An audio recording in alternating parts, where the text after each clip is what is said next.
상처의 재현. 왜 우리는 나를 아프게 한 사람과 닮은 사람에게 다시 끌리는가? 혹시 이런 경험 있으신가요? 이 사람 이상하게 예전 그 사람을 떠올리게 한다. 다짐했는데도 왜 또 비슷한 타입에게 끌릴까? 다른 얼굴, 다른 이름인데 감정은 똑같이 아프다. 헤어진 지 오래된 사람, 이미 끝난 가족 안의 상처, 지나가 버린 어린 시절의 기억.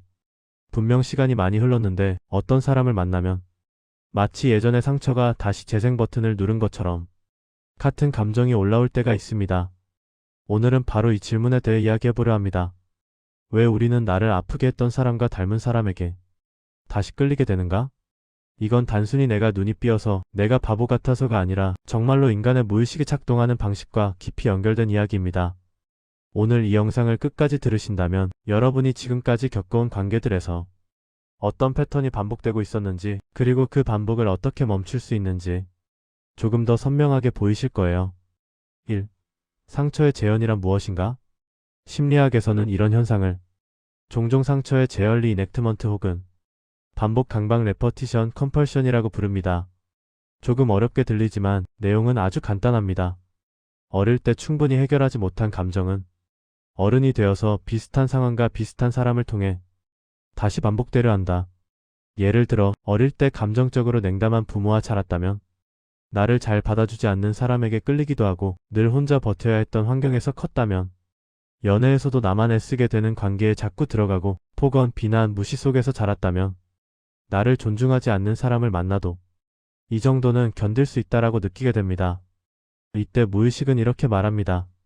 이번에는 예전과는 다르게 끝낼 수 있을지도 몰라. 그래서 똑같은 상처를 주는 사람인데도 신기하게 그 사람에게 끌립니다. 이번엔 다를 거야. 하지만 상처의 재현은 우리가 의식적으로 깨닫지 못하면 대부분 같은 결말을 향해 흘러갑니다. 왜 상처는 다른 얼굴을 빌려 다시 나타날까? 우리가 예전에 아팠던 사람을 똑같은 얼굴로 다시 만나지 않는 이유는 인생이 그 정도로 단순하지 않기 때문입니다. 상처는 보통 형태를 바꿔서 찾아옵니다. 예전에는 아버지였는데 지금은 상사로 나타나기도 하고, 예전에는 엄마였는데 지금은 연인으로 나타나기도 하고, 예전에는 친구였는데 지금은 내 아이 혹은 내 동료로 나타나기도 합니다. 겉모습, 나의 역할은 완전히 다른데 내가 느끼는 감정은 너무 비슷한 것이죠. 이럴 때 우리가 흔히 하는 말이 있습니다. 이 사람 꼭 닮았다. 왜 나는 계속 비슷한 사람만 만날까? 여기서 중요한 건 그들이 닮았다는 사실이 아니라 그들의 행동이 내 안에 같은 상처를 건드리고 있다는 것입니다. 즉, 우리는 사람에게 빠진 것 같지만 사실은 감정 패턴에 빠져 있는 것일 때가 많습니다. 3. 상처의 재현은 왜 일어날까? 무의식의 두 가지 욕구. 그렇다면 질문이 바뀝니다. 왜 굳이 그 감정을 또 느끼려고 할까? 왜 그냥 잊고 다른 식으로 살면 안 될까? 여기에는 무의식의 두 가지 욕구가 숨어 있습니다. 이해받지 못한 상처는 끝나지 않는다. 우리가 한 번도 제대로 말해본 적 없는 상처, 누군가에게 이해받은 적 없는 감정, 그때 사실 너무 힘들었어 라고 꺼내보지 못한 이야기는 시간이 지나도 사라지지 않습니다. 그 감정은 나 아직 여기 있다라고 계속해서 신호를 보냅니다. 그러다가 비슷한 상황, 비슷한 사람을 만나면 그때의 감정이 다시 살아납니다. 그래서 상처의 재현은 이렇게 말하는 과정이기도 합니다. 그때 아무도 나를 이해해주지 않았지만 이번에는 나라도 나를 이해하고 싶다. 이번에는 다르게 끝내고 싶다라는 무의식의 시도. 무의식은 생각보다 꽤 용감합니다. 겉으로 보기에는 우리가 계속 같은 실수를 반복하는 것처럼 보이지만 조금 다르게 보면 사실은 이렇게 말하는 거예요. 이번엔 예전처럼 무너지고 끝나고 싶지 않아. 이번엔 달라질 수 있지 않을까? 그래서 비슷한 상황에 다시 뛰어들게 되고 비슷한 사람에게 끌리는 겁니다. 문제는 우리가 의식적으로 다르게 행동하지 못하면 결말도 예전과 크게 다르지 않다는 것입니다. 그래서 상처의 재현을 알아차리는 것이 굉장히 중요해집니다. 4. 또 비슷한 사람이다라는 신호는 어디에서 올까? 지금 떠오르는 사람이 있다면 한번 조용히 생각해 보셨으면 합니다. 그 사람과 있을 때 나는 어떤 감정을 반복해서 느끼고 있나요? 예전에 누구와 비슷한 분위기를 느끼나요? 어떤 말, 어떤 표정, 어떤 대사가 유독 나를 무너뜨리나요? 여기서 중요한 건 그 사람의 캐릭터 분석이 아니라 그 사람과 있을 때 반복되는 내 감정의 패턴입니다. 예를 들어 늘 나는 틀린 것 같은 느낌, 내가 뭔가 항상 부족한 사람 같은 느낌, 아무리 해도 충분히 사랑받지 못하는 느낌. 결국에는 버려질 것 같은 공포. 입을 열면 관계가 깨질 것 같은 두려움. 이 감정들이 예전에도 느꼈던 감정이라면 지금 관계는 단순한 연애, 단순한 인간관계가 아니라 그때의 나와 지금의 내가 만나는 자리. 일 가능성이 큽니다. 상처의 재현이 일어나는 관계의 특징. 상처의 재현은 보통 이런 식으로 시작됩니다.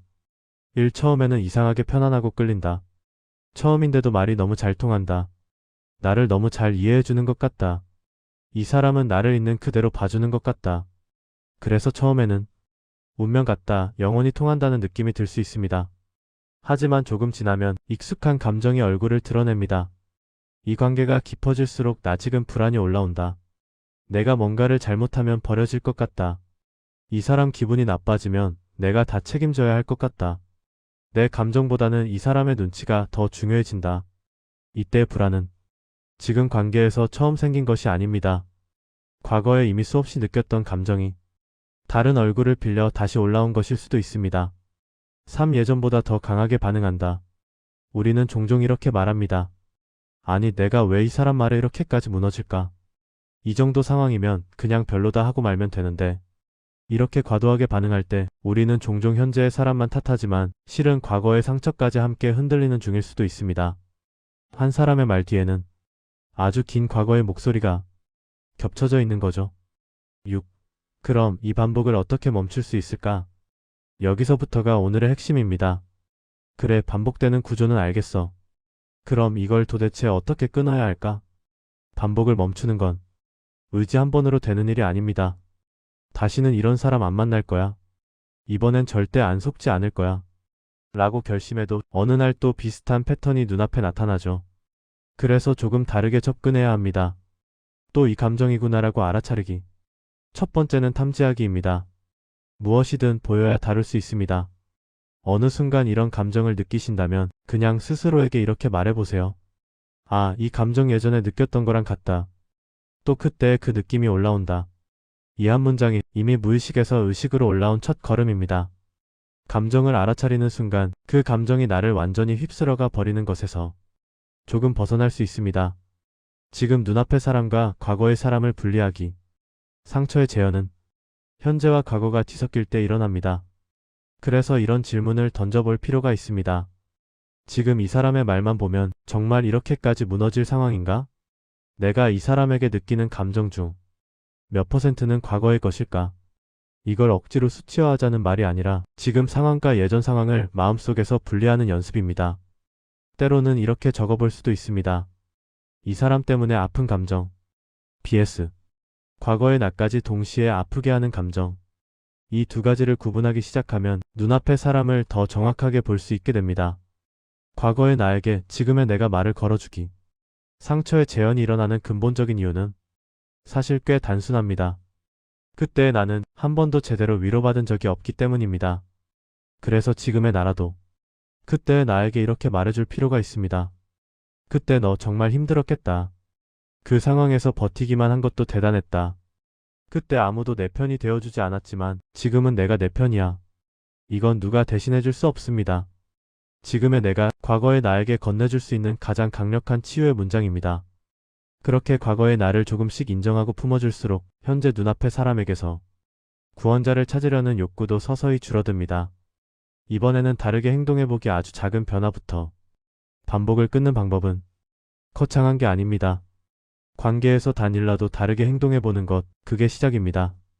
예를 들어 항상 참고 넘어갔던 말을 이번에는 한번 솔직하게 표현해보기. 상대가 나를 무시하는 순간에 그냥 웃어넘기지 않고 선을 그어보기. 괜찮아요 라고 말하고 돌아서서 무너지는 대신 저는 그 말이 힘들었습니다 라고 직접 말해보는 것. 이런 작은 행동 하나가 과거의 나와 다른 선택이 되면서 상처의 재현이 조금씩 방향을 바꾸기 시작합니다. 필요하다면 떠나는 용기를 갖는 것. 어떤 관계는 매번 이번엔 다르게 해보자고 해도 계속해서 나를 같은 자리로 끌고 들어갑니다. 이럴 땐 솔직하게 인정해야 할 때도 있습니다. 아, 이 관계는 내가 성장하려는 속도를 이 사람의 파괴성이 따라가지 못한다. 상처의 재현을 끊는 가장 강력한 방법 중 하나는 이제 여기서 멈추겠습니다 라고 나 자신에게 선언하는 것일 때도 있습니다. 떠남은 실패가 아니라 어쩌면 가장 깊은 수준이 자기 보호이자 자기 사랑일 수 있습니다. 7. 상처의 재현을 겪고 있는 나에게 해주고 싶은 말. 만약 지금 이 영상을 보시면서 마음 한쪽이 조용히 뜨끔했다면 그건 아마 이렇게 말하고 있는 것일지도 모릅니다. 나 사실 너무 힘들었어. 누군가 이걸 좀 이해해줬으면 좋겠어. 나만 이상한 거 아니라고 누가 말해줬으면 좋겠어. 상처의 재현을 겪고 있다는 건 거꾸로 말하면 그만큼 치유를 원하고 있다는 뜻입니다. 이미 여러분의 마음은 이제는 좀 다르게 살아보고 싶다라는 소망을 품고 있는 거죠. 그러니 스스로에게 너무 가혹하게 말하지 않으셔도 됩니다. 내가 또 실패했구나. 역시 나는 안 변하는구나. 나는 왜 늘 이런 사람만 만나지? 이렇게 말하는 대신 이 한 문장을 마음속에 올려두셨으면 좋겠습니다. 그래도 이번에는 내가 이걸 알아차렸다. 알아차림은 시작이고 시작이 있는 곳에는 언젠가 꼭 변곡점이 찾아옵니다. 오늘은 상처의 재현 왜 우리는 나를 아프게 한 사람과 닮은 사람에게 다시 끌리는가? 라는 주제로 상처의 재현이란 무엇인지, 왜 상처는 다른 얼굴을 빌려 우리 앞에 다시 나타나는지, 그 반복 속에서 무의식이 무엇을 원하고 있는지, 그리고 그 반복을 어떻게 조금씩 멈춰갈 수 있는지까지 차분히 나누어 보았습니다.